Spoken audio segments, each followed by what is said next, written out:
Alors l'erreur que j'ai faite, c'est quand j'ai remis les signes plus petits et plus grands que, j'ai oublié de mettre le slash qui indique la fin d'une imbrication ou la fin d'un tag. Typiquement, je devrais avoir un slash PM ici et je devrais avoir un slash B. Alors pour corriger ceci, on va annuler, remplacer le texte.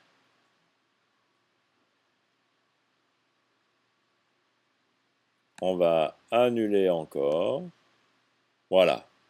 Là, je retrouve mes signes plus petits ou égal et plus grands ou égal. Je vais reprendre la fonction que j'avais mémorisée et qui était fausse. C'était changer les plus petits ou égal en plus grand et plus petit et plus grand.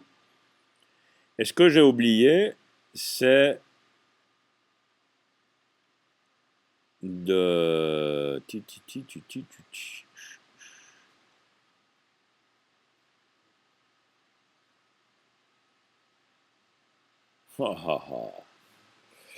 Non, non, c'était bien plus loin que ça, la faute.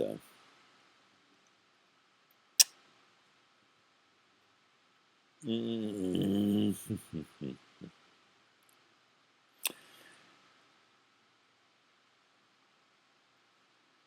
non, la faute, elle était à cet endroit-là. C'est là que j'ai oublié de mettre la fin. Donc dans ma séquence numéro 2, que j'ai fait au tout début, et on va reprendre le texte de départ, qui était dans mon autre fichier ici. Je copie et je colle. Voilà mon texte de départ. Je reprends ma fonction de départ, fonction de recherche-remplacement, en grep. C'est la fonction numéro 2. C'est là où j'ai fait l'erreur. Quand je cherche la première séquence, c'est une séquence qui s'ouvre. Il n'y a pas de slash. Je cherche le premier, enfin ce qui se trouve entre les deux tags. Je cherche un autre tag qui s'ouvre. Ce qui se trouve entre les tags. Je cherche un tag qui se ferme. Là, il y a un slash ici. Et ce slash, je dois le retrouver à cet endroit-là. Il faut que je conserve le tag qui se ferme de l'imbrication. Et ceci, je l'enregistre.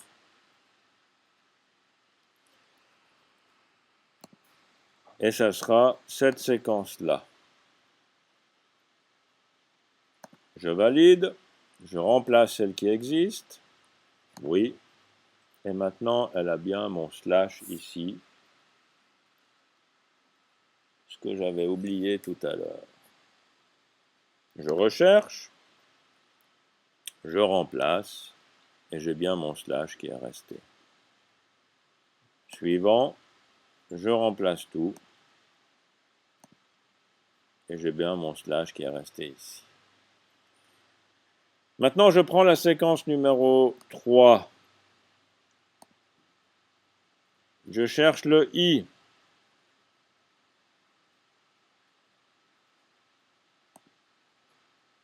Je remplace. Et j'ai bien du i ici. Suivant. Je remplace. Suivant. Je remplace. Suivant. J'en ai plus. J'ai vu que j'avais du B. On remet le B. Je choisis un style. Ça sera le gras. Je recherche. Je remplace. Suivant. Je remplace. Et j'en ai plus. Je recherche s'il m'en reste d'autres. Est-ce qu'il me reste d'autres styles non imbriqués que j'ai à placer? J'en ai plus. Je recherche si j'ai un signe plus petit ou plus grand que. J'en ai plus. Je remets mes signes plus petit et plus grand à la place du plus petit ou égal et plus grand ou égal. Je recherche, je remplace, suivant, je remplace, suivant, j'ai un slash ici, je remplace, le slash est resté, c'est parfait. Suivant, je remplace tout. Je reprends ma séquence numéro 2. Donc là, je peux même vérifier s'il m'en reste d'autres encore. J'en ai plus. Je reprends ma séquence numéro 2. Je cherche la première imbrication. Donc j'ai mis mon texte en italique. Là, j'avais une première imbrication avec du B. J'ai une deuxième imbrication avec des petites majuscules. Je recherche, je la trouve. Je remets les signes plus petits ou égales. Je regarde s'il y en a d'autres. Il n'y en a plus. Je prends la séquence 3. Je cherche les imbrications. Est-ce que j'aurais peut-être du I? J'en ai là. Mais ce I qui est là, cet italique, il est par-dessus du gras, puisque j'avais déjà un tag gras qui a été traité. Donc le I qui est là, c'est pas vraiment de l'italique, c'est de l'italique et du gras. Donc je vais me créer un style supplémentaire. Je vais appeler ceci gras italique. Je le mets sur rien. Je cherche mon style et je veux du bold italique. Je valide. Je remplace. Et j'ai ici du gras italique. Suivant, c'est terminé. Je cherche s'il me reste des tags.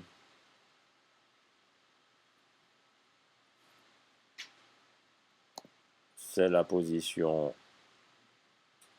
J'ai 2 fois le 3, c'est pas possible.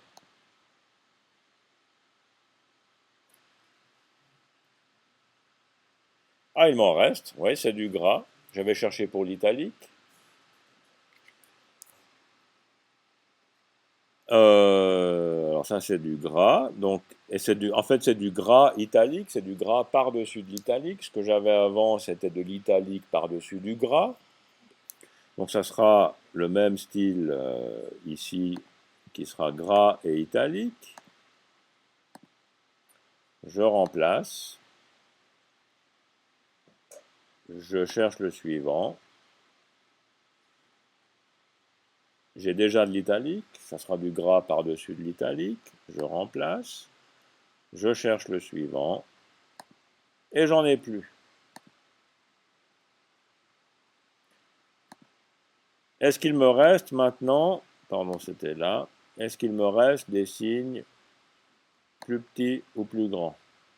Je ne devrais pas en avoir. Je remets, enfin je rechange les plus petits égales, plus grands ou égales en plus petits, plus grands pour traiter l'imbrication suivante. Je remplace. J'en ai plus. Je reviens à la position numéro 2 pour traiter l'imbrication de l'imbrication. Je recherche. Tiens, c'est marrant. Il devrait m'en trouver là. Je me vais avant, je recherche, j'en ai pas. Bah oui, j'ai plus d'imbrication, c'est la dernière imbrication. Donc c'est juste, je dois faire cette séquence, pardon, je dois faire cette séquence jusqu'à ce que je trouve 0. Ce qui est le cas maintenant, j'en ai plus. J'ai traité toutes les imbrications, je dois plus que traiter la dernière, les derniers tags qui, eux, ne sont pas imbriqués. Donc je prends la position 3, je cherche s'il y a du I, il n'y en a pas. Je cherche s'il y a du B. Alors, il n'y en aura pas parce qu'il n'y en a plus. Je cherche s'il m'en reste, si je ne me rappelle plus lesquels sont, je peux chercher s'il m'en reste. Et j'ai trouvé ceux-là, le PM. Donc c'est des petites majuscules qui seront ajoutées à du texte qui a été mis en gras et qui avait précédemment été mis en italique. Donc je me fais un nouveau style de caractère.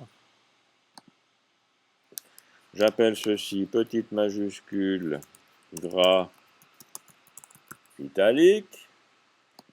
Je mets ça sur rien. Je vais me choisir un caractère de base, c'est du bold italique avec des petites capitales. Je valide. Je remplace. Et vous avez des petites capitales en gras et en italique. Est-ce qu'il reste d'autres chaînes de caractères? Il n'y en a plus. Est-ce que par hasard, il me reste des plus petits et plus grands que? Il n'y en a plus. Et je suis au bout. Donc en mémorisant vos séquences de caractères, vous pouvez ensuite les reprendre et traiter de manière récursive toutes les imbrications les unes à la suite des autres.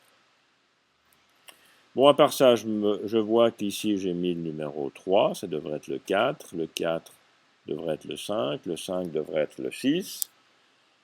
On peut profiter de changer ceci. J'enregistre ceci, ça c'est la 5 mais qui devient la 6. Ce qui veut dire que l'ancienne numéro 5, je peux la supprimer. Je prends la 4 qui va devenir la 5.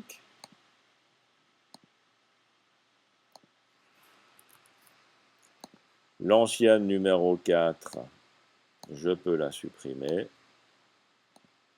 Et je prends la 3 qui est ici, qui en fait devrait être la 4.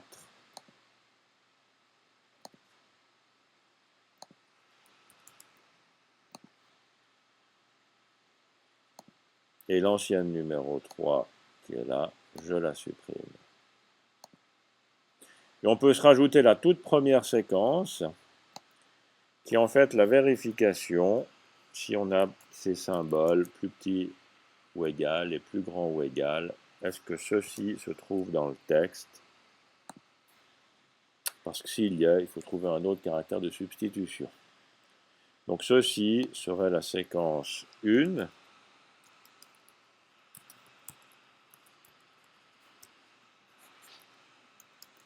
Vérifie si aucun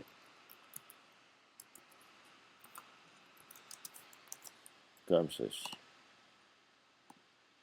Et voilà mes séquences. Alors maintenant qu'on a mémorisé ceci, on va faire un test complet en utilisant ces séquences. Et ça sera l'objet de la dernière vidéo qui, elle, va être absolument extraordinaire. Je m'arrête là.